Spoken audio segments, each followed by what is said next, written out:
ನೋಡಿ ವೀಕ್ಷಕರೇ, ಈಗಾಗಲೇ ಸರ್ಕಾರ ಶಿವರಾತ್ರಿ ಹಬ್ಬದ ಪ್ರಯುಕ್ತವಾಗಿ ಗೃಹಲಕ್ಷ್ಮಿ ಹಾಗೂ ರೇಷನ್ ಕಾರ್ಡ್ ಹೊಂದಿರುವ ಪ್ರತಿ ಫಲಾನುಭವಿಗಳಿಗೂ 5,500 ರೂಪಾಯಿ ಹಣನ ಜಮಾ ಮಾಡಿತ್ತು. ಇಲ್ಲಿಯವರೆಗೂ ಸುಮಾರು 30 ಲಕ್ಷಕ್ಕಿಂತ ಅಧಿಕ ಫಲಾನುಭವಿಗಳು ಈ ಒಂದು ಹಣನ ಪಡ್ಕೊಂಡಿದ್ದಾರೆ. ಸಾಕಷ್ಟು ಫಲಾನುಭವಿಗಳಿಗೆ ಇನ್ನೂ ಕೂಡ ಈ ಒಂದು ಹಣ ಜಮಾ ಆಗಬೇಕಾಗಿದೆ. ಇದೀಗ ನಿಮ್ಮ ಬ್ಯಾಂಕ್ ಖಾತೆಗೂ ಕೂಡ ಈ ಒಂದು ಹಣ ಜಮಾ ಆಗ್ತಾ ಇದ್ದು, ಇಲ್ಲಿ ಗೃಹಲಕ್ಷ್ಮಿ ಯೋಜನೆಯ ಫಲಾನುಭವಿಗಳಿಗೆ 2,000 ಹಣ ಬದಲು 4,000 ಹಣ ನಿಮ್ಮ ಬ್ಯಾಂಕ್ ಖಾತೆಗೆ ಜಮಾ ಆಗ್ತಾ ಇದೆ. ನಿಮ್ಮ ಬ್ಯಾಂಕ್ ಖಾತೆಗೆ ಇಂದು ಮಂಗಳವಾರ ಫೆಬ್ರವರಿ 17ರಂದು ಕರ್ನಾಟಕದ 29 ಜಿಲ್ಲೆಗಳ ಪ್ರತಿ ಫಲಾನುಭವಿಗಳಿಗೆ ಈ 4,000 ಹಣ ಜಮಾ ಆಗ್ತಾ ಇದೆ. ಅದೇ ರೀತಿ ರೇಷನ್ ಕಾರ್ಡ್ದಾರರ ಬ್ಯಾಂಕ್ ಖಾತೆಗೂ ಕೂಡ ಈ 1,500 ರೂಪಾಯಿ ಹಣನ ಸರ್ಕಾರ ಜಮಾ ಮಾಡ್ತಾ ಇದ್ದು, ಒಟ್ಟು 5,500 ರೂಪಾಯಿ ಹಣ ಹೇಗೆ ಫಲಾನುಭವಿಗಳ ಬ್ಯಾಂಕ್ ಖಾತೆಗೆ ಬರುತ್ತೆ ಅಂತ ನಾನು ನಿಮಗೆ ತಿಳಿಸ್ಕೊಡ್ತಾ ಇದ್ದೀನಿ. ಅದಕ್ಕಿಂತ ಮೊದಲು ನೋಡಿ ವೀಕ್ಷಕರೇ, ನೀವೇನಾದ್ರೂ ಇನ್ನೂ ಕೂಡ ನನ್ನ ಚಾನಲ್ನ ಸಬ್ಸ್ಕ್ರೈಬ್ ಆಗಿಲ್ಲ ಅಂದರೆ ದಯವಿಟ್ಟು ಪ್ರತಿಯೊಬ್ಬರು ಚಾನಲ್ನ ಸಬ್ಸ್ಕ್ರೈಬ್ ಮಾಡ್ಕೊಳ್ಳಿ, ಹಾಗೆ ವಿಡಿಯೋಗೆ ಒಂದು ಲೈಕ್ನ ಕೊಡಿ. ಹೌದು ಸ್ನೇಹಿತರೆ, ಸರ್ಕಾರದಿಂದ ಗೃಹಲಕ್ಷ್ಮಿ ಹಾಗೂ ರೇಷನ್ ಕಾರ್ಡ್ ಹೊಂದಿರುವ ಪ್ರತಿಯೊಂದು ಫಲಾನುಭವಿಗಳಿಗೆ ಭರ್ಜರಿ ಗುಡ್ಡಿಸ್ನ ಕೊಟ್ಟಿದೆ. ನಿಮ್ಮ ಬ್ಯಾಂಕ್ ಖಾತೆಗೆ ಒಟ್ಟು 5,500 ರೂಪಾಯಿ ಹಣ ಸರ್ಕಾರ ಜಮಾ ಮಾಡ್ತಾ ಇದ್ದು, ಇಲ್ಲಿಯವರೆಗೂ ಸುಮಾರು 25 ಲಕ್ಷಕ್ಕಿಂತ ಅಧಿಕ ಫಲಾನುಭವಿಗಳು ಈ ಒಂದು ಹಣನ ಪಡ್ಕೊಂಡಿದ್ದಾರೆ. ನಿಮ್ಮ ಬ್ಯಾಂಕ್ ಖಾತೆಗೂ ಕೂಡ ಗೃಹಲಕ್ಷ್ಮಿ ಯೋಜನೆಯ 4,000 ಹಣ ಬರ್ತಾ ಇದೆ. ಹೇಗೆ ನಿಮ್ಮ ಬ್ಯಾಂಕ್ ಖಾತೆಗೆ 4,000 ಹಣ ಬರುತ್ತೆ ಅಂದ್ರೆ, ಗೃಹಲಕ್ಷ್ಮಿ ಯೋಜನೆಯಲ್ಲಿ ಈಗಾಗಲೇ ಸರ್ಕಾರ 26ನೇ ಕಂತಿನ ಹಣನ ಜಮಾ ಮಾಡಿದೆ. ಇನ್ನು ನಿಮ್ಮ ಬ್ಯಾಂಕ್ ಖಾತೆಗೆ ಡಿಸೆಂಬರ್ ತಿಂಗಳ 27ನೇ ಕಂತು ಹಾಗೂ ಜನವರಿ ತಿಂಗಳ 28ನೇ ಕಂತು, ಈ 2 ತಿಂಗಳ 4,000 ಹಣನ ಸರ್ಕಾರ ನಿಮ್ಮ ಬ್ಯಾಂಕ್ ಖಾತೆಗೆ ಜಮಾ ಮಾಡಬೇಕು. ಇದೀಗ ಈ 4,000 ಹಣನ ಕೂಡ ನಿಮ್ಮ ಬ್ಯಾಂಕ್ ಖಾತೆಗೆ ಸರ್ಕಾರ ಜಮಾ ಮಾಡುವುದಾಗಿ ನಿರ್ಧಾರ ಮಾಡಿದ್ದು, ಪ್ರತಿಯೊಂದು ಫಲಾನುಭವಿಗಳಿಗೆ ಖಂಡಿತವಾಗಿಯೂ ಈ 4,000 ಹಣ ಬಂದೇ ಬರುತ್ತೆ. ಫೆಬ್ರವರಿ 17ರಿಂದ ನಿಮ್ಮ ಬ್ಯಾಂಕ್ ಖಾತೆಗೆ ಈ 4,000 ಹಣನ ಸರ್ಕಾರ ಜಮಾ ಮಾಡ್ತಾ ಇದೆ. ಅದೇ ರೀತಿ ಪ್ರತಿಯೊಂದು ರೇಷನ್ ಕಾರ್ಡಿಗೆ 1,500 ರೂಪಾಯಿ ಹಣನ ಕೊಡ್ತಾರೆ ಅಂತ ಸಾಕಷ್ಟು ಕಡೆ ಒಂದು ಮಾಹಿತಿ ಬರ್ತಾ ಇದೆ. ಹಾಗಾದ್ರೆ ಈ 1,500 ರೂಪಾಯಿ ಹಣ ನಿಮ್ಮ ಒಂದು ಬ್ಯಾಂಕ್ ಖಾತೆಗೆ ಬರೋದು ನಿಜನಾ? ನೋಡಿ ವೀಕ್ಷಕರೇ, ಸರ್ಕಾರದಿಂದ ಬಂದಿರುವ ಮಾಹಿತಿಯ ಪ್ರಕಾರ ಪ್ರತಿಯೊಂದು ಕಾರ್ಡ್ದಾರರಿಗೆ 1,500 ರೂಪಾಯಿಗೆ ಸಿಗುವಂತಹ 5 ಅಥವಾ 6 ರೀತಿಯ ಆಹಾರ ಪದಾರ್ಥಗಳನ್ನ ಸರ್ಕಾರ ಇನ್ನು ಮುಂದೆ ಪ್ರತಿ ತಿಂಗಳು ಉಚಿತ ಅಕ್ಕಿ ಜೊತೆಗೆ ನಿಮಗೆ ಕೊಡುತ್ತೆ. ಅಂದ್ರೆ ಈ 5 ಅಥವಾ 6 ಆಹಾರ ಪದಾರ್ಥಗಳು ಏನಿದೆ ಅಂದ್ರೆ, ಅಡುಗೆ ಎಣ್ಣೆ, ತೊಗರಿ ಬೇಳೆ, ಸಕ್ಕರೆ, ಉಪ್ಪು, ರಾಗಿ ಮತ್ತು ಗೋಧಿ, ಇತರೆ ಆಹಾರ ಪದಾರ್ಥಗಳು ಕೂಡ ನಿಮ್ಮ ಒಂದು ಕಾರ್ಡಿಗೆ ಸರ್ಕಾರ ಉಚಿತವಾಗಿ ಕೊಡುತ್ತೆ. ಈ ಫೆಬ್ರವರಿ ತಿಂಗಳಿಂದಾನೇ ಪ್ರತಿಯೊಂದು ಫಲಾನುಭವಿಗಳಿಗೆ ಈ ಆಹಾರ ಪದಾರ್ಥಗಳನ್ನ ಸರ್ಕಾರ ವಿತರಣೆ ಮಾಡುತ್ತೆ. ಅದೇ ರೀತಿ ನೀವು ನಿಮ್ಮ ಬ್ಯಾಂಕ್ ಖಾತೆಗೆ ಗೃಹಲಕ್ಷ್ಮಿ ಯೋಜನೆಯ ಈ 2 ತಿಂಗಳ 4,000 ಹಣನ ಪಡಿಬೇಕು ಅಂದ್ರೆ, ಹಣಕಾಸು ಇಲಾಖೆಯಿಂದ ಕೆಲವು ಹೊಸ ನಿಯಮಗಳು ಕೂಡ ಜಾರಿಗೆ ಬಂದಿದ್ದು, ಯಾರೆಲ್ಲ ಫಲಾನುಭವಿಗಳು ಈ ನಿಯಮಗಳನ್ನ ಕಡ್ಡಾಯವಾಗಿ ಪಾಲಿಸ್ತೀರಾ ಅಂತಹ ಫಲಾನುಭವಿಗಳ ಬ್ಯಾಂಕ್ ಖಾತೆಗೆ ಮಾತ್ರ ಗೃಹಲಕ್ಷ್ಮಿ ಯೋಜನೆಯ 4,000 ಹಣ ಬರುತ್ತೆ ಅಂತ ಸರ್ಕಾರ ಮಾಹಿತಿನ ಕೂಡ ಕೊಟ್ಟಿದೆ.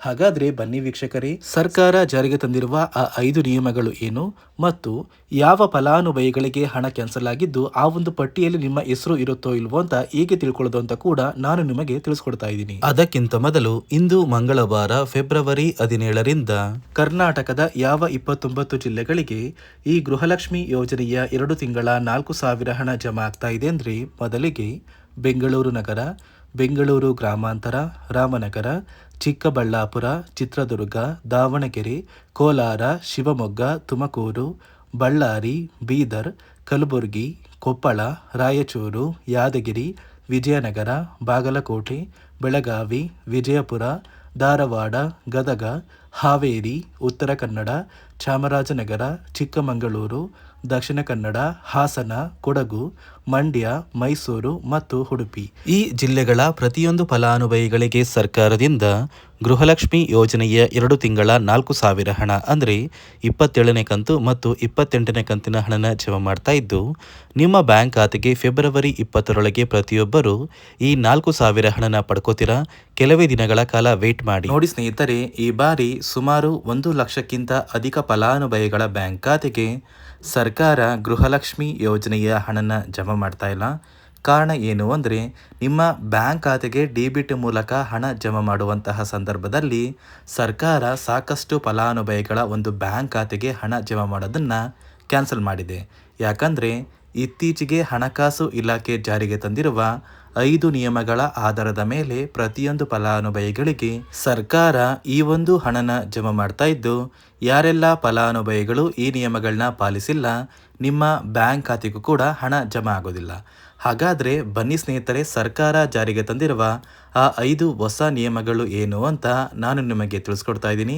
ನೋಡಿ ಸ್ನೇಹಿತರೆ, ಮೊದಲನೆಯ ಒಂದು ನಿಯಮ ಬಂದು, ಸಾಕಷ್ಟು ಫಲಾನುಭವಿಗಳು ಹೊಂದಿರುವಂತಹ ಒಂದು ರೇಷನ್ ಕಾರ್ಡ್ ಏನಿದೆ, ಆ ಒಂದು ರೇಷನ್ ಕಾರ್ಡ್ನ ಮನೆಯ ಸದಸ್ಯರ ಪ್ರತಿಯೊಬ್ಬರ ಒಂದು ಆಧಾರ್ ಕಾರ್ಡ್ನ ನಿಮ್ಮ ರೇಷನ್ ಕಾರ್ಡ್ಗೆ ಕಡ್ಡಾಯವಾಗಿ ಲಿಂಕ್ ಮಾಡಿಸ್ಬೇಕು. ಅಂದರೆ ಈ ಒಂದು ಲಿಂಕ್ ಮಾಡಿಸುವಂತಹ ಒಂದು ಪ್ರೊಸೀಜರ್ಗೆ ಸರ್ಕಾರ KYC ಅಂತ ಕರೀತಾರೆ. ನಿಮ್ಮ ರೇಷನ್ ಕಾರ್ಡ್ಗೆ ಇನ್ನೂ ಸಹ KYC ಆಗಿಲ್ಲ ಅಂದರೆ ನಿಮ್ಮ ಬ್ಯಾಂಕ್ ಖಾತೆಗೆ ಸರ್ಕಾರ ಮುಂದಿನ ದಿನಗಳಲ್ಲಿ ಗೃಹಲಕ್ಷ್ಮಿ ಯೋಜನೆಯ ಹಣನ ಕ್ಯಾನ್ಸಲ್ ಮಾಡುತ್ತೆ. ಅದೇ ರೀತಿ ಎರಡನೆಯ ಒಂದು ನಿಯಮ ಬಂದು, ಸಾಕಷ್ಟು ಫಲಾನುಭವಿಗಳು ಕಳೆದ 3 ತಿಂಗಳಿಂದ ಸರ್ಕಾರದಿಂದ ಬರ್ತಾ ಇರುವಂತಹ ಒಂದು ರೇಷನ್ ಏನಿದೆ, ಅಂದರೆ ಉಚಿತ ಅಕ್ಕಿ ಏನಿದೆ, ಈ ಒಂದು ರೇಷನ್ನ ಪಡ್ಕೋತಾ ಇಲ್ಲ. ಒಂದು ವೇಳೆ ಕಳೆದ 3 ತಿಂಗಳಿಂದ ನೀವು ರೇಷನ್ನ ಪಡ್ಕೊಂಡಿಲ್ಲ ಅಂದರೆ ಸರ್ಕಾರ ನಿಮ್ಮ ಬಳಿ ಇರುವಂತಹ ಒಂದು ರೇಷನ್ ಕಾರ್ಡ್ನ ಕ್ಯಾನ್ಸಲ್ ಮಾಡುತ್ತೆ. ನಿಮ್ಮ ರೇಷನ್ ಕಾರ್ಡ್ನ ಸರ್ಕಾರ ಕ್ಯಾನ್ಸಲ್ ಮಾಡಿದರೆ ನಿಮ್ಮ ಬ್ಯಾಂಕ್ ಖಾತೆಗೆ ಗೃಹಲಕ್ಷ್ಮಿ ಯೋಜನೆಯ ಹಣ ಇರ್ಬೋದು ಮತ್ತು ಸರ್ಕಾರದಿಂದ ಬರುವಂತಹ ಒಂದು ಸೌಲಭ್ಯಗಳನ್ನ ನೀವು ಕಳ್ಕೋಬೇಕಾಗುತ್ತೆ. ಅದೇ ರೀತಿ ಮೂರನೆಯ ಒಂದು ನಿಯಮ ಬಂದು, ನೋಡಿ ಸ್ನೇಹಿತರೆ, ನಿಮ್ಮ ಬಳಿ ಇರುವಂತಹ ಒಂದು ಆಧಾರ್ ಕಾರ್ಡ್ ಏನಿದೆ, ಆ ಒಂದು ಆಧಾರ್ ಕಾರ್ಡ್ನ ಕಳೆದ 15 ವರ್ಷಗಳಲ್ಲಿ ನೀವು ಯಾವುದೇ ರೀತಿಯ ಒಂದು ತಿದ್ದುಪಡಿನ ಮಾಡಿಸಿಲ್ಲ ಅಂದರೆ ನಿಮ್ಮ ಬ್ಯಾಂಕ್ ಖಾತೆಗೆ ಸರ್ಕಾರ ಗೃಹಲಕ್ಷ್ಮಿ ಯೋಜನೆಯ ಹಣನ ಕ್ಯಾನ್ಸಲ್ ಮಾಡುತ್ತೆ. ಯಾಕಂದರೆ ಸರ್ಕಾರದಿಂದ ಬಂದಿರುವಂತಹ ಒಂದು ಆದೇಶದ ಪ್ರಕಾರ ಪ್ರತಿಯೊಂದು ಫಲಾನುಭವಿಗಳು ಕಳೆದ 15 ವರ್ಷಗಳಲ್ಲಿ ಯಾವುದೇ ರೀತಿಯ ಒಂದು ತಿದ್ದುಪಡಿನ ನಿಮ್ಮ ಆಧಾರ್ ಕಾರ್ಡ್ಗೆ ನೀವು ಮಾಡಿಸಿಲ್ಲ ಅಂದರೆ ಕಡ್ಡಾಯವಾಗಿ ಆದಷ್ಟು ಬೇಗ ನಿಮ್ಮ ಆಧಾರ್ ಕಾರ್ಡ್ಗೆ ತಿದ್ದುಪಡಿನ ಮಾಡಿಸಿ. ಅದೇ ರೀತಿ ನಾಲ್ಕನೆಯ ಒಂದು ನಿಯಮ ಬಂದು, ನಿಮ್ಮ ಕುಟುಂಬದ ಒಂದು ವಾರ್ಷಿಕ ಆದಾಯ 7 ಲಕ್ಷಕ್ಕಿಂತ ಕಡಿಮೆ ಇರಬೇಕು. ಒಂದು ವೇಳೆ ನಿಮ್ಮ ಕುಟುಂಬದ ವಾರ್ಷಿಕ ಆದಾಯ 7 ಲಕ್ಷಕ್ಕಿಂತ ಜಾಸ್ತಿ ಇದ್ದರೆ ನಿಮ್ಮ ಬ್ಯಾಂಕ್ ಖಾತೆಗೆ ಸರ್ಕಾರ ಗೃಹಲಕ್ಷ್ಮಿ ಯೋಜನೆಯ ಹಣನ ಕ್ಯಾನ್ಸಲ್ ಮಾಡುತ್ತೆ. ಅದೇ ರೀತಿ ಐದನೆಯ ಒಂದು ನಿಯಮ ಬಂದು, ನಿಮ್ಮ ಕುಟುಂಬದ ಸದಸ್ಯರು ಅಥವಾ ಗೃಹಲಕ್ಷ್ಮಿ ಯೋಜನೆಯ ಫಲಾನುಭವಿಗಳು ಯಾರು ಕೂಡ ಸರ್ಕಾರಿ ನೌಕರರಾಗಿ ಕಾರ್ಯನಿರ್ವಹಿಸ್ತಾ ಇರಬಾರ್ದು. ಒಂದು ವೇಳೆ ನಿಮ್ಮ ಕುಟುಂಬದಲ್ಲಿ ಯಾರೇ ಆಗಿದ್ರೂ ಸರ್ಕಾರಿ ನೌಕರರಾಗಿ ಕಾರ್ಯನಿರ್ವಹಿಸ್ತಾ ಇದ್ದರೆ ನಿಮ್ಮ ಬ್ಯಾಂಕ್ ಖಾತೆಗೆ ಗೃಹಲಕ್ಷ್ಮಿ ಯೋಜನೆಯ ಹಣ ಕ್ಯಾನ್ಸಲ್ ಆಗುತ್ತೆ. ಈ 5 ನಿಯಮಗಳ ಆಧಾರದ ಮೇಲೆ ಪ್ರತಿಯೊಂದು ಫಲಾನುಭವಿಗಳಿಗೆ ಸರ್ಕಾರ ಹಣ ಜಮಾ ಮಾಡ್ತಾ ಇದೆ. ಒಂದು ವೇಳೆ ನೀವು ಈ 5 ನಿಯಮಗಳನ್ನ ಪಾಲಿಸಿಲ್ಲ ಅಂದರೆ ನೀವು ಕೂಡ ಗೃಹಲಕ್ಷ್ಮಿ ಯೋಜನೆಯ ಹಣದಿಂದ ವಂಚಿತರಾಗಬೇಕಾಗುತ್ತೆ. ನೋಡಿ ವೀಕ್ಷಕರೇ, ಇಂದು ಮಂಗಳವಾರ ಫೆಬ್ರವರಿ 17ರಿಂದ ಕರ್ನಾಟಕದ ಒಟ್ಟು 29 ಜಿಲ್ಲೆಗಳ ಪ್ರತಿ ಫಲಾನುಭವಿಗಳಿಗೆ 2 ತಿಂಗಳ ಗೃಹಲಕ್ಷ್ಮಿ ಯೋಜನೆಯ 4,000 ಹಣನ ಸರ್ಕಾರ ಜಮಾ ಮಾಡ್ತಾ ಇದೆ. ಅದೇ ರೀತಿ ನಿಮ್ಮ ಬ್ಯಾಂಕ್ ಖಾತೆಗೆ ರೇಷನ್ ಕಾರ್ಡಿಗೆ ಸಿಗುವಂತಹ 1,500 ರೂಪಾಯಿ ಹಣ ಸಿಗ್ತಾ ಇಲ್ಲ, ಬದಲಿಗೆ ನಿಮ್ಮ ಒಂದು ಕಾರ್ಡಿಗೆ 5 ರೀತಿಯ ಆಹಾರ ಪದಾರ್ಥಗಳನ್ನ ಸರ್ಕಾರ ಇನ್ನು ಮುಂದೆ ಪ್ರತಿ ತಿಂಗಳು ಉಚಿತವಾಗಿ ಕೊಡುತ್ತೆ ಅಂತ ಹೇಳ್ತಾ, ಇದಿಷ್ಟು ಸರ್ಕಾರದಿಂದ ಬಂದಿರುವಂತಹ ಒಂದು ಮಾಹಿತಿಯಾಗಿದೆ. ನಾನು ಕೊಟ್ಟಿರುವಂತಹ ಮಾಹಿತಿ ನಿಮಗೆ ಇಷ್ಟ ಆಗಿದ್ದಲ್ಲಿ ದಯವಿಟ್ಟು ಪ್ರತಿಯೊಬ್ಬರು ನನ್ನ ಚಾನಲ್ನ ಸಬ್ಸ್ಕ್ರೈಬ್ ಮಾಡ್ಕೊಳ್ಳಿ, ಹಾಗೆ ವಿಡಿಯೋಗೆ ಒಂದು ಲೈಕ್ನ ಕೊಡಿ.